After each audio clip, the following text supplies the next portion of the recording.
Bom, a gente estava louco para falar disso, né? Das bobagens, dos absurdos que o Lula anda dizendo por aí.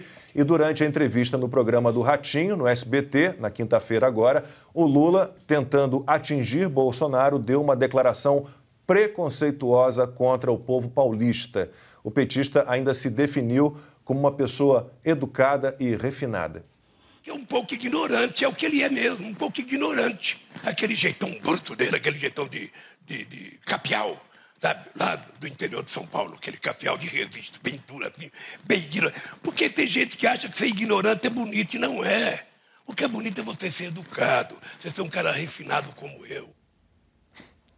O Lula também atacou programas sociais que usam as cores da bandeira do Brasil.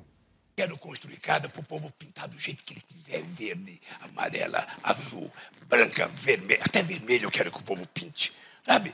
Você constrói a casa e deixa o cara pintar do jeito que quer inventar, carteira verde e amarela, casa verde e amarela. Porra, a casa não deixar o povo escolher a cor, pelo menos o direito de escolher a cor, cara. Não, mas então, a casa verde e amarela vem com a cor verde e amarela. Na sexta, em ato em Ipatinga, Minas Gerais, Lula resolveu falar sobre as urnas eletrônicas. Porque eu acho que é um sistema que pode falhar, porque tudo pode falhar. Tudo pode falhar. Essa coisa digital é muito importante, é muito extraordinária, a tecnologia é fantástica, mas tudo pode falhar na vida. Pode falhar uma urna, pode falhar duas. A gente vai falar de tudo isso daqui a pouquinho. Vocês vão anotando aí, vamos de um em um daqui a pouquinho, tá? Porque tem mais, né? O Lula fez uma declaração que demonstra que a imprensa, muitas vezes, é mais militante do que ele próprio. A primeira coisa que eu quero fazer é ganhar as eleições. A segunda coisa é montar o governo. E a terceira coisa é começar a governar. Outro dia eu fui num debate, não sei quem perguntou para mim se eu ia anistiar o Bolsonaro. Eu fiquei com vontade de perguntar para o jornalista, você sabe que time que ele cometeu? E no sábado, ontem, Lula usou um comício na Zona Leste de São Paulo como desculpa para não ir ao debate no SBT, do qual a gente vai falar daqui a pouco. E nesse evento, Haddad fez um apelo pelo chamado voto útil. Esse pesadelo, como disse o Boulos, tem que acabar dia 2, porque se você está vivendo um pesadelo, você tem que acordar. E tem gente que quer ficar mais 28 dias dormindo. Para que ficar mais 28 dias dormindo se trata de um pesadelo? Vamos virar a volta até dia 2 para acabar esse pesadelo. Bom, eu vou começar aqui pelo... Você me que a Ana também é do interior, mas não do interior de São Paulo, né? Vou começar pelo Augusto Nunes, que é do interior de São Paulo. Mas é de Minas também, foi acusada. É capial também, capial, né? Grosseirona, né? Capial não tem, como é que é? Refinamento, educação. Depois nós vamos ver como é que é o refinamento do Lula. Vamos começar por aí. Vamos embora. Ele tem um ressentimento, né? É um sinal de ressentimento, porque o interior de São Paulo é uma cidadela, né, que se opõe a qualquer avanço do PT. O partido é derrotado sistematicamente no interior de São Paulo, sempre. E nunca elegeram um governador de São Paulo, como não vão eleger o Haddad. O Haddad está dizendo aí, o pesadelo vai continuar para ele, e ele vai ver o que é pesadelo mesmo, porque ele será derrotado no segundo turno por qualquer adversário. Aí eu vou bancar o Datafolha com motivos, né, com trunfos. Aí é só olhar o quadro e a gente vê o que é que vai acontecer. O PT tem o que sempre tem em São Paulo e sempre perde. Além disso, ele é arrogante e está meio doido, né?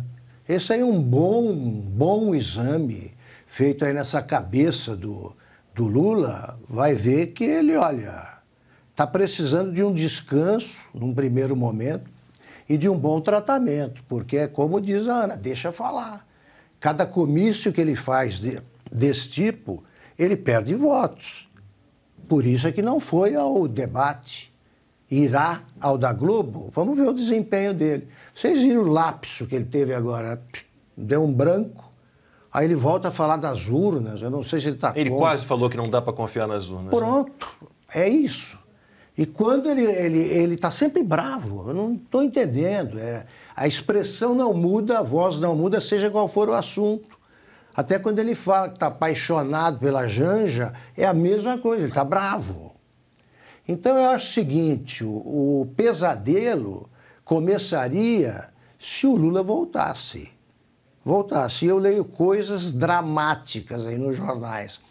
Uma colunista hoje dizia assim, precisa votar no Lula, precisa fazer o voto, precisamos optar pelo voto útil, o que é uma safadeza contra a democracia. O Brasil estabeleceu uma eleição em 2 turnos para medir a força de cada partido no primeiro. Eles não querem. Agora, a colunista estava dizendo o seguinte, que tem que votar, tem que eleger no primeiro turno, e quanto à corrupção, isso a gente cuida depois. Assim, vamos vigiar. Quer dizer, eles sabem, os jornalistas, que vai ser a volta do pesadelo, sim, porque quem não se emendou depois do mensalão não vai ficar honesto depois do petrolão. Constantino, bom, e o Lula tem esse preconceito, ou essa raiva do interior de São Paulo, que é uma região que realmente não vota no PT, não. Né? E por isso, talvez por isso, provavelmente por isso, vai muito bem, obrigado. É uma geração, é uma região muito rica, o interior de São Paulo. É isso aí. Sim, e hoje teve um editorial, se eu não me engano, de Sorocaba, um jornal local que circulou bastante, mostrando exatamente isso, né? Quer dizer, o polo econômico que é ali a região, juntando Campinas, Sorocaba e outras cidades importantes, é responsável por uma parcela significativa do PIB de São Paulo, mais ou menos metade, e mais de 15% do PIB nacional. Né? Então, o Lula declarou guerra contra tudo isso. Agora, esse sujeito refinado, né, ele já chamou Pelotas de polo exportador de viado, ele já se referiu às mulheres do partido dele de mulher de grelo duro, e aqui eu peço até desculpas, né, às tias do Zap, a nossa refinada audiência, para ter que mencionar essas palavras chulas, mas chucro é o ex-presidiário Lula. Agora, o que eu acho mais importante disso tudo não é o Lula ser quem ele é, que a gente já conhece, é exatamente aquilo que o Augusto Nunes chamava atenção agora. Independentemente do assunto, o Lula está com raiva. E aí você vai ler os jornalistas, os militantes disfarçados, tentando acreditar uma vez mais no Lulinha Paz e Amor, na Carta ao Povo Brasileiro, no Lula moderado. Veja que tem pseudo-liberal acreditando nisso, dizendo, não, o Lula foi para o centro, olha o Alckmin, a Marina, o Cristóvão Buarque, né?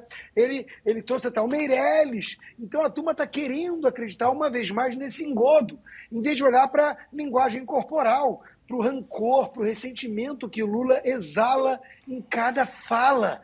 Esse sujeito isola, Deus nos livre. Se ele voltasse ao poder, como querem esses jornalistas e os sindicatos e os corruptos e tudo mais, ele ia voltar com um clima de vingança evidente. Não tem Lula moderado, não tem paz e amor. O Twitter dele é escrito por outra pessoa. Ele é isso aí. Ele, inclusive, teve um deputado entrando aí com um pedido para impugnar a chapa por alcoolismo, porque ele bebe uma água ali meio esquisita de vez em quando. Mas o Lula verdadeiro é um Lula raivoso, é um Lula cada vez mais odiento, é um sujeito que não consegue superar o fato, né? Aliás, não pediu desculpas pelos crimes, pelos pecados cometidos. Ele disse recentemente que está cansado de pedir desculpa. O editorial da Gazeta do Povo foi lá e colocou os pingos nos is, falou assim, nunca pediu. Então, ele está cansado de quê? Agora, é esse cara, né, que está condenando a ignorância e chamando todo o interior de São Paulo de ignorante e capial, é esse cara que já disse numa entrevista no passado que tinha azia quando começava a ler um livro e que se orgulhava de ser analfabeto. Quer dizer, um cara que sempre teve tudo para subir na vida por esforço próprio e não roubalheira, sempre teve todas as oportunidades, as portas abertas e insistiu em se manter ignorante, em se manter um assassino da língua portuguesa, a pobre professora Cíntia Chagas deve ter síncopes quando escuta esse sujeito falando. Ele é deliberadamente ignorante na fala, né? No uso da linguagem. Então, de novo, esse é o sujeito refinado, e aí a turma fingindo que acredita nisso, porque o Bolsonaro, eles têm nojinho, eles têm ojeriza do estilo do Bolsonaro, a visão estética de mundo deles não permite endossar o Bolsonaro junto com os ministros competentes, com a ausência de corrupção. Então eles querem, para salvar a democracia e, pelo visto, a tosquidão, eles querem ir de Lula. Tenha santa paciência, é tudo uma piada muito pobre, né, o Lacombe? O esquete foi escrito por um piadista de péssima qualidade. Então vou passar aqui para a grande campeã do interior de Minas Gerais, Ana Paula Henkel. Ana, aí, bom, você pode falar sobre o preconceito, a raiva do Lula contra o interior de São Paulo. E também, a cara do Ratinho era impagável, né? Mas espera aí, a Casa Verde e Amarela não vem pintada de verde e amarelo. E eu não sei nem como que eu vou falar isso, Augusto, porque no meu refinamento todo, como é que eu falo que o Lula estava defendendo uma sacadinha nos imóveis da Casa Verde e Amarela, com aquela função específica para o marido? Daqui a pouco a gente vai ver uma função específica para o marido que come demais, ali na hora do almoço ele dá uma escapadinha para a sacadinha. Quer dizer, meu Deus do céu, Ana. Um dos poucos itens do programa dele revelados, né? Porque ele não fala nada. Tá tudo no mistério. Essa casa. Então, a Casa Verde e Amarela vai vir pintada da cor que a pessoa quiser, o que já é, mas ele não sabe. E com uma sacadinha. Importantíssimo. Estamos sem o áudio, Ana. Agora sim. Vê. Não é aqui. Foi. Tá. Lembram também que ele comparou as pedaladas da Dilma com a motociata do presidente Bolsonaro? Ou seja, uma salada, né? Ele faz uma salada ali de dilmês, mas tem um ponto que o Augusto falou que a raiva, o jeito que ele fala. E se voltarmos aí à fita, né, é a síndrome que eu venho chamando de síndrome Marilena Chauí, porque ela ali, no calor daquela reunião ali deles, ela com o microfone na mão e gritando, esbravejando, eu tenho ódio da classe média, e o Lula ali sentado rindo. Mas aquilo ali é o que, na verdade, é a aura que eles têm. Eles têm ódio da classe média, eles têm ódio de classe baixa, classe média, falando de política, gostando de política, indo às ruas, né? Negros, brancos, altos e baixos, jovens e idosos, eles têm ódio dessa congregação. Por quê? Porque, na verdade, eles gostam do bem bom. Eles gostam do dinheiro dos banqueiros, eles gostam de jatinho particular, eles gostam da elite, eles gostam do judiciário aparelhado com eles. Então, eu não nada surpresa, né, com mais uma aí, segundo a velha imprensa, que faz parte desse conglomerado aí, mais uma gafe. Mas não é gafe, é ódio. Agora, ele depois de ter falado, né, do Ku Klux Klan, Augusto, você é capial, porque é do interior, né, de São Paulo. Eu sou capial e sou fascista, porque eu venho do agro. A minha família são 3, 4 gerações aí que mexeram com agricultura durante várias décadas. Então eu sou capial e fascista. Agora, tenha que deixar falar. Eu sou completamente contra entrar no TSE, contra a fala. Não entra, não. Deixa falar, porque estão se tornando aí os melhores cabos eleitorais para a reeleição do presidente Bolsonaro. Já com 71 mil visualizações simultâneas no programa, e a gente tem aqui um vídeo de um trecho. Tem várias pessoas repercutindo, então você vai ver que tem ali um youtuber, né, dando gargalhada com esse... Não sei se usa essa expressão, é pouco refinada, peidódromo. Ele vai falar. Vamos ver o vídeo, vários vídeos foram feitos em cima da bobagem que o Lula falou, a gente vai ver agora. A Caixa Econômica e com o empresário, porque eu nunca me conformei desses apartamentos serem feitos sem ter uma sacada, sem ter uma varandinha de 2 metros quadrados. Eu até falei pro cara, vamos fazer a sacadinha do pum. A sacadinha do pum? Vamos fazer a sacadinha. O cidadão não tá bem da barriga, ele não tem que ficar incomodando a mulher dele. Vá pra varandinha fazer as suas coisas. Quanto custa?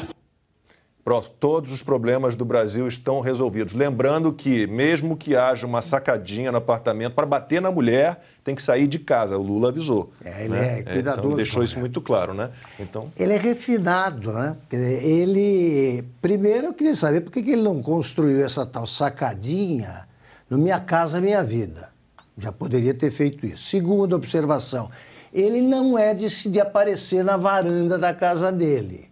Então, suponho que ele resolve esse problema de outra maneira, né? Ele é refinado. Terceiro, eu não entendo como as pessoas atrás conseguem rir. Aquele riso do capacho, né? Do sujeito que tem medo do chefe, fica venerando uma besta falando essas coisas, e a Janja está rindo. Que coisa boa. E teve boa. Gente que aplaudiu. Que tema legal, né?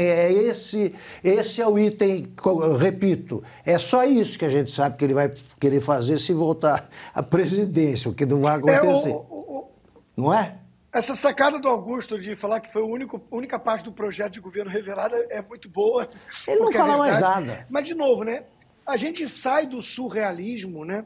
Para dizer o seguinte, se fosse essa figura caricata, ridícula, patética, né?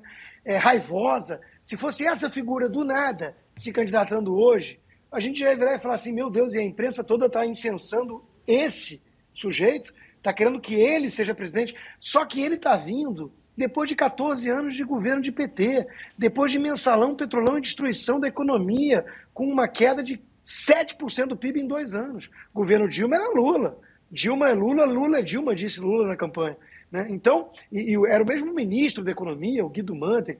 Então, de novo, o que mais causa espanto é que já era uma brincadeira ruim, não fosse esse mesmo personagem que esteve há pouco tempo no poder e fez o que fez. Então, de novo, beira o surrealismo.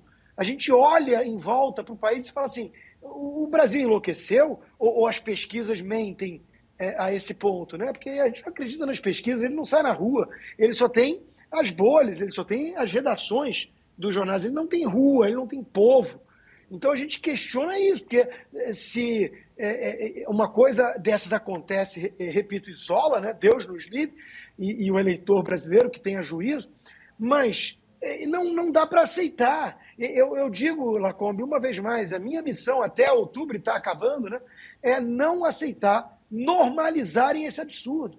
Isso é uma coisa ridícula, isso é um esquete feito por um vagabundo, por um cara que está de troça com a população brasileira. E tem banqueiro levando a sério, tem intelectual levando a sério, tem muita gente com abstinência, né, de torneiras que se fecharam, levando a sério essa palhaçada ridícula. Desculpe, só para completar o que eu estava dizendo. Eu estou pensando um monte de bobagem aqui. Devia falar, porque não pode ser maior que a bobagem do Lula. Fica à vontade. Olha só, a imprensa velha não noticia isso. Não apareceu. Não eu falei, não essa tem uma manchete, não nada. apareceu na imprensa. Quer dizer, eles sabem que isso aí é um absurdo, que o que ele fala é absurdo. Então eles não dão. E continuam apoiando. Como é que pode? O Bolsonaro, como lembrou o Fernão Mesquita num bom vídeo, eu assisti ao vídeo inteiro. Ele disse, vai para frente do espelho, vê se o Bolsonaro fez concretamente alguma coisa que justifique essa ojeriza aí dos que apoiam o Lula a ele. É só o crime futuro, o crime hipotético. Né? Agora, o Lula não. O Lula quer chegar à presidência com esse item do programa e mais nada. Não, é impressionante como ele escanteou a Dilma, né, pelo desastre que foi o governo dela, mas ele se contagiou por aquele discurso todo sem pé nem cabeça da Dilma. E desculpa, entre as besteiras nas quais eu estava pensando aqui era essa, se a Dilma resolve estocar esse vento gerado na sacada, porque afinal de contas é um vento com uma certa combustão. Desculpe o refinamento britânico. Você está muito mais refinado que o Lula, não se preocupe. Bom, deixa eu parar de falar bobagem, porque daqui a pouco, né, vamos chamar de capial também, né? Melhor seguir em frente.